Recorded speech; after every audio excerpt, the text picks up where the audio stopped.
இங்க இருக்கிற 14,400 பேர்ல எனக்கு தேவை அந்த ஒரு கூலி, அந்த ஒத்த கூலி.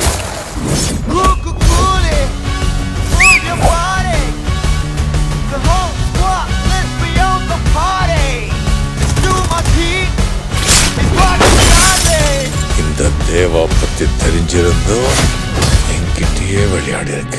அரங்க மதிர பறக்கவே.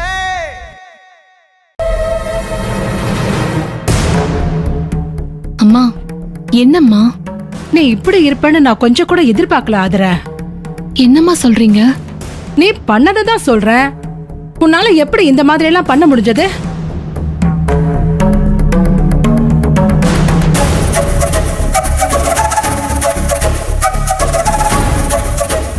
அம்மா, நீங்க ஏன் இப்படி பேசுறீங்கன்னு எனக்கு புரியல. தயவு செஞ்சு சத்யாவை பத்தி நான் சொல்றத கொஞ்சம் கேளுங்க. ஏன் பொண்ணை பத்தி நீ என்கிட்டயே சொல்றியா? அவளை பத்தி நீ என்ன சொல்றது? சத்யாவை பார்க்க மொத தடவை வந்தப்ப நானே அவளை பத்தி உன்கிட்ட சொன்னேன்ல. சத்யாவோட கேரக்டர் என்ன, அவ எப்போ எதுக்கு எப்படி பிஹேவ் பண்ணுவான்னு எல்லாத்தையும் டீட்டெயிலா சொல்லிட்டு தானே போனேன். சத்யா சின்ன சின்ன விஷயத்துக்கெல்லாம் ரொம்ப கோவப்படுவா. சின்னவங்க பெரியவங்கன்னு வித்தியாசம் பார்க்க மாட்டா. அவளுக்கு கோவம் வந்தா யாரு என்னன்னு பார்க்காம அடிச்சிருவா. நிதானமா பேச மாட்டா, பொறுமையா யோசிக்க மாட்டா. பிடிவாத குணம் ஜாஸ்தி. செல்லமா வளர்ந்த பொண்ணு. அதனால யாரு அட்வைஸ் பண்ணாலும் அவளுக்கு பிடிக்காதுன்னு சொன்னேன்ல. என் பொண்ண பத்தி ஒரு அம்மாவா எல்லாத்தையும் ஓப்பனா உன்கிட்ட சொன்னேன்ல. ஏன் சொன்ன? அவ கேரக்டர் தெரிஞ்சா அவளை ஹேண்டில் பண்றது உனக்கு ஈஸின்னு சொன்னேன். ஆனா நீயும் உன் குடும்பமும் இப்படி ஒன்னா சேர்ந்துக்கிட்டு என் சத்யாவை இப்படி கொடுமைப்படுத்துவீங்கன்னு நான் சத்தியமா எதிர்பார்க்கல.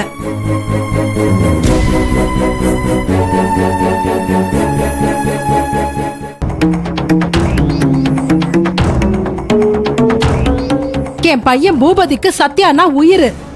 இவ என்ன கேட்டாலும் அவ வாங்கி தருவான். ஆனா உன்கிட்ட அவளுக்கு என்ன வேணும்னு லிஸ்ட் எழுதி உன்கிட்ட கொடுத்துருக்கான்.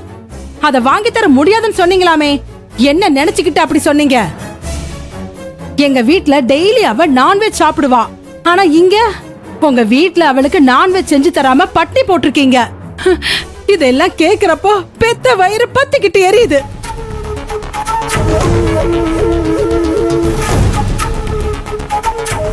மா, இவ என்ன சொல்றான்னு தெரியுமா? பொண்ணுங்களுக்கு பிறந்த வீட்டுல கிடைச்சதெல்லாம் புகுந்த வீட்டுல கிடைக்குமான்னு சொல்ல முடியாது. அப்படி எதிர்பார்க்கறது தப்பு. அப்படி இப்படின்னு சொல்லி ரொம்ப ஓவரா அட்வைஸ் பண்ண ஸ்டார்ட் பண்ணிட்டாமா. ஆதர, நீயும் இந்த குடும்பமும் என் பொண்ண சந்தோஷமா வச்சுப்பீங்கன்னு நம்பிதான் நான் என் புள்ள பேச்ச கூட கேட்காம உன் பேச்ச கேட்டேன். ஆனா நீ என் நம்பிக்கையை காப்பாத்தல. என் பொண்ணு கேட்டதையெல்லாம் வாங்கி கொடுக்காம புகுந்த வீடு பிறந்த வீடுன்னு அவளுக்கு கிளாஸ் எடுத்திருக்க. உன்ன மனசுல பெருசா நினைச்சிட்டு இருந்த. ஆனா நீ ரொம்ப சின்னவன்னு நிரூபிச்சுட்ட ஆதிர.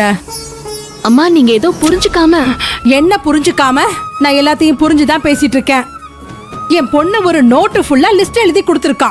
உங்க குடும்ப சூழ்நிலைக்கு அதெல்லாம் வாங்கி கொடுக்கறது கஷ்டம்தான். ஆனா நீ என்ன பண்ணிருக்கணும்? சத்யா இப்படி ஒரு லிஸ்ட கொடுத்த உடனே எனக்கு போன் பண்ணி எங்களால இதெல்லாம் வாங்கி தர முடியாதுன்னு சொல்லி இருந்தா என் பொண்ணு கேட்டதெல்லாம் நான் வாங்கி தர சொல்லி நானே உனக்கு தேவையான படத்தை கொடுத்திருப்பேன்ல. சரி, நடந்ததை விடு. இப்ப உனக்கு எவ்வளவு பணம் வேணும்? நான் அதை தரேன். என் பொண்ணு கேட்டதையெல்லாம் நீ வாங்கி கொடு. இல்ல முடியாது கிடையாதுன்னு சொல்லி அவளை கஷ்டப்படுத்தாத. இந்தா, இதுல 1,00,000 ரூபாய் இருக்கு, வச்சுக்கோ. சத்யா கேட்டதையெல்லாம் வாங்கி கொடு. இந்த பணம் பத்தலன்னா தைரியமா கேளு, எவ்வளவு வேணாலும் பணம் தரேன். இந்தா வாங்கிக்கோ.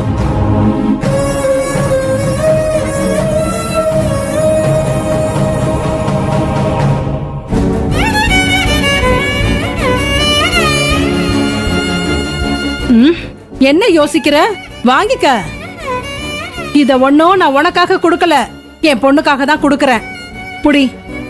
முதல்ல உங்க பொண்ணு இஷ்டத்துக்கு வார்த்தையை விட்டு எங்களை கேவலப்படுத்தினா, இப்ப நீங்க உங்க பொண்ணு மேல இருக்கிற பாசத்துல இந்த பணத்தை கொடுத்து எங்களை கேவலப்படுத்துறீங்க. ஹேய், நீங்க எல்லாருமா சேர்ந்து என்ன கேவலப்படுத்திட்டு நான் உங்களை கேவலப்படுத்துறேன்னு பொய் சொல்லிட்டு இருக்கீங்களா?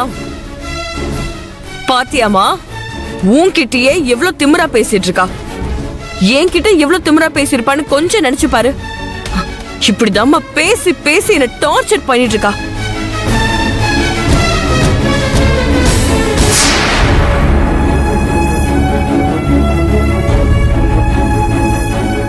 ஆதர, நீ பேசினதையும் பழகுனதையும் வச்சு நீ ரொம்ப நல்லவன்னு நான் முட்டாள்தனமா நம்பிட்டேன். இப்பதான் நீ யாரு, உன்னோட உண்மையான குணம் என்னன்றது எனக்கு தெரியுது.